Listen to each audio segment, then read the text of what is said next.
Invierte con Prestamipe, la fintech líder en el Perú. Invierte en préstamos con garantía hipotecaria e invierte en facturas por cobrar. Empieza hoy en www.prestamipe.com/invertir. Su organizadora principal. Pero entre tanto, vamos a hablar sobre estrategia política. La vamos a hacer con una persona con gran experiencia en el terreno, el señor Antonio José Sola, al que yo quisiera comenzar preguntándole.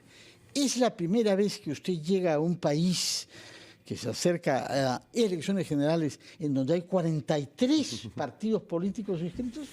No es la primera vez, pero... ¿Dónde más? A ver, Pues el antecedente. En Haití, que estábamos hablando antes, Haití tiene antecedentes de haber tenido numerosos candidatos y partidos concurriendo a las elecciones. En Sudáfrica también, en Liberia. En Sudáfrica no, ciertamente no, porque estaba más limitado. Pero, por ejemplo, en Liberia, en África, me tocó en la última elección presidencial de Joseph Boakai, que fue el candidato con el que pude trabajar, que es presidente ahora, también una cantidad de candidatos y partidos en la primera vuelta. No es muy común, pero hay algunos ejemplos. Lo que me parece muy relevante es que habla de una rotura de la institucionalidad, Sí, esta fragmentación. Exacto, eso es lo que quería preguntarle a continuación. Es decir, con estos antecedentes, ¿qué revela una sociedad, qué revela un sistema político cuando llega a batir un récord como este? Claro. Mira, yo creo que, con respeto lo voy a decir, porque no soy peruano, amo Perú, hace muchos años que vengo a Perú y es un país que amo profundamente y respeto, como decía antes.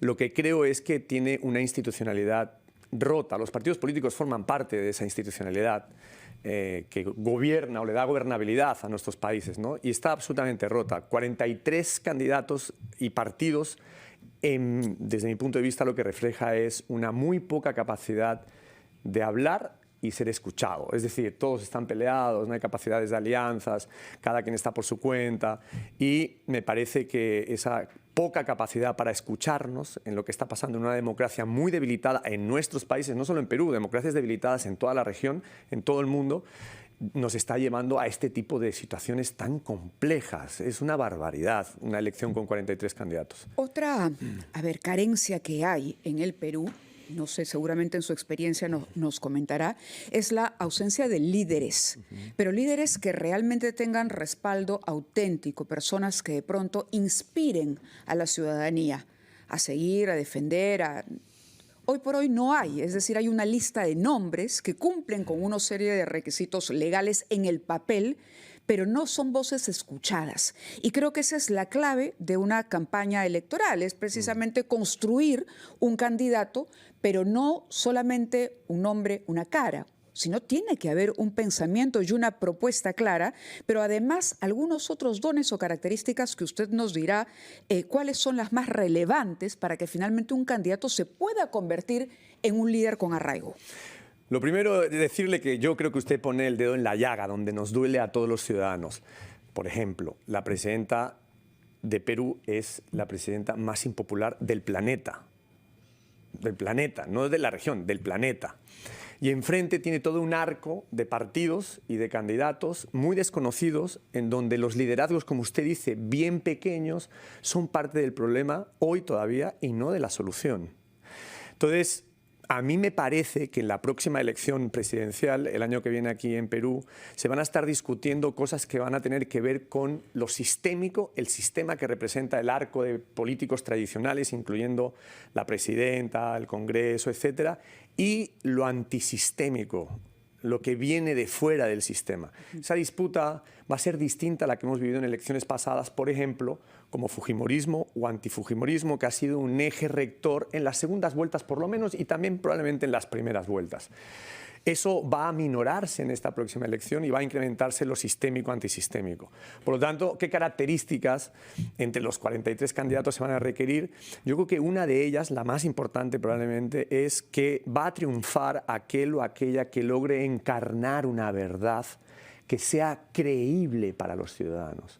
No solo esto que tú hablabas de la confianza, que usted hablaba de la confianza, la credibilidad, sino de esa capacidad de representar para los ciudadanos, simbólicamente hablando, alguien que sí va a venir a resolver lo que me está pasando. Y lo que me está pasando no es solo el dolor por la salud, como veíamos antes, el dolor por la economía. O la inseguridad. O la inseguridad, sino es algo más grande. Estoy harto Estoy cansado. Las últimas encuestas reflejan un cansancio. Un cansancio. ¿Y eso nos enorme. expone a candidaturas o proyectos extremistas? Yo creo que Perú es una sociedad que no está para salir a las calles y tomar las armas. Hoy no está en eso. Hay otras sociedades mucho más en la esquina, digamos, o que están mucho más violentas. No es el caso de la sociedad peruana, pero sí va a haber posiciones extremistas moderadas, digamos. Es una especie de contradicción, Claro, digamos, ¿no? Veamos el 21 con la elección de Pedro Castillo, que no aparecía como candidato. Fue una elección todavía marcada por esto de fujimorismo y antifujimorismo. Sin duda. Pero hoy, ante el deterioro y ante la desconfianza que hay en el propio sistema democrático como tal, que la gente siente que no me resuelve el problema del día a día y que todos son parte de lo mismo, ¿no? Y hay una suerte de resignación por el momento, Claro. a la hora de elegir puede irrumpir un outsider que de pronto sea representante de un extremo. Sí, y creo que esa es la palabra clave. No me representan los que están. Por lo tanto, estoy convencido de que va a emerger en la campaña alguien que no está del todo despuntando en este momento, que viene de fuera del sistema y que va a permitir, que no pasa en las últimas elecciones que ha habido en Perú presidenciales, que va a permitir una disputa entre quién representa mejor al sistema, que pasaría a segunda vuelta, y quién representa mejor lo antisistema, que pasará a segunda vuelta. Y no será una cuestión ideológica. Yo creo que esta elección va a ser, como digo, muy distinta a las otras porque va a estar representado por esta cadena de valores.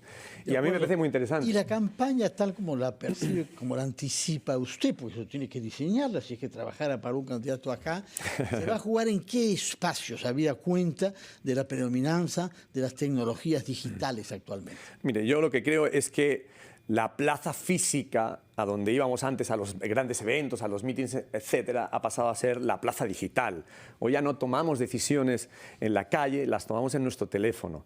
Y a mí me parece que eso es una primera gran diferencia. Yo contaba ayer en algunas reuniones que mantuve que Parisi fue un candidato chileno que sacó 15 puntos en la elección presidencial anterior y nunca estuvo en Chile. Nunca.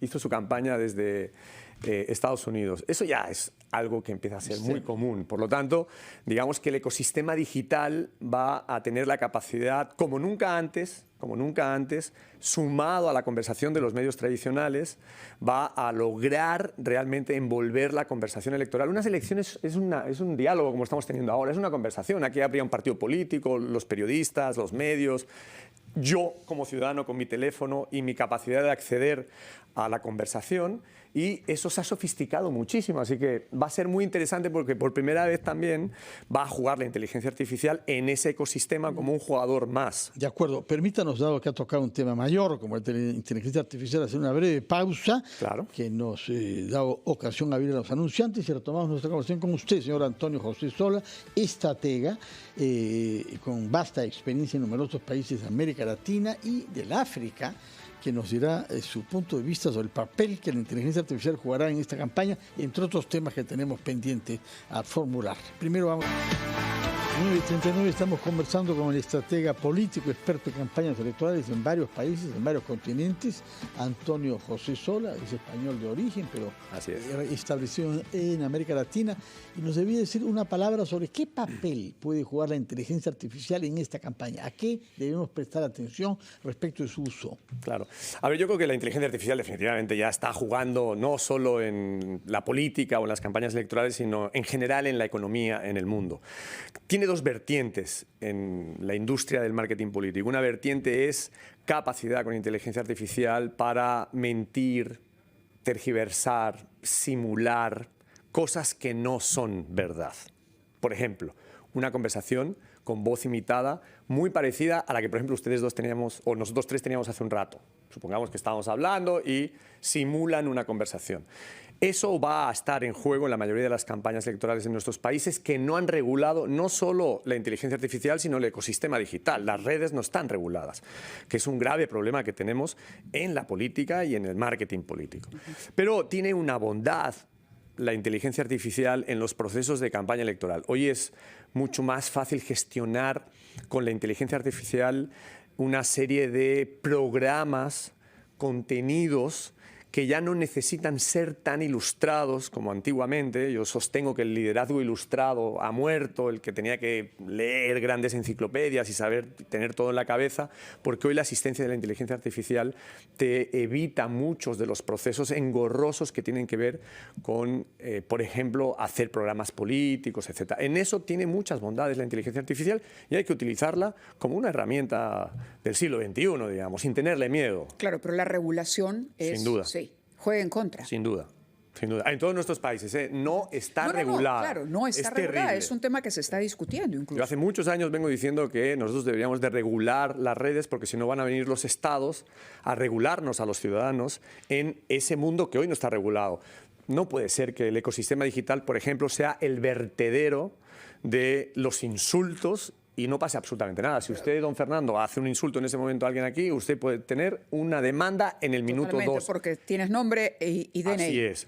En las redes... En las redes no. Tú te puedes ocultar. No, es un disparate eso, ¿no? Para el mundo que estamos viviendo. ¿Qué virtudes le parece a usted debe encarnar el candidato que se diferencie de los 43 y pueda imponer al país, ofrecer al país una esperanza nueva? Yo creo que para empezar, ser un antisistema. Yo apuesto que ese va a ser un gran carril en esta elección. Segundo, creo que valores que tienen que ver con la honestidad, la transparencia, la anticorrupción, desde luego, la mano firme, la capacidad de ser opuesto a lo que el sistema político tradicional nos ha traído o conducido hasta aquí. Pillería, abuso, corrupción. Así es. Pero además dos que son muy importantes para mí. Energía vital para demostrar que se pueden hacer las cosas de manera distinta. Y, en segundo lugar, ideas, que no ideologías. Yo soy partidario de que las ideologías estamos viviendo su fase final de vida, estamos llevándolas al cementerio y que han sido el pan para hoy y el hambre para mañana. Las ideologías, las ideas que comparten la raíz, ideología, idea, las ideas para un Perú mejor, sin duda, van a ser muy necesarias en el candidato que quiera ganar la próxima elección. Muy bien, señor Sola, tenemos tiempo por delante para que regrese acá y nos vaya dando sus percepciones de la campaña en el Perú, sin revelarnos quiénes son sus clientes, ¿no? Porque aquí hablamos sobre ideas, precisamente, y no sobre intereses. Muchas gracias, que tenga usted buenos días y una buena estadía en el Perú fecunda para usted y para los candidatos con los que alterne. Gracias. Vamos a hacer una pausa, Mabel.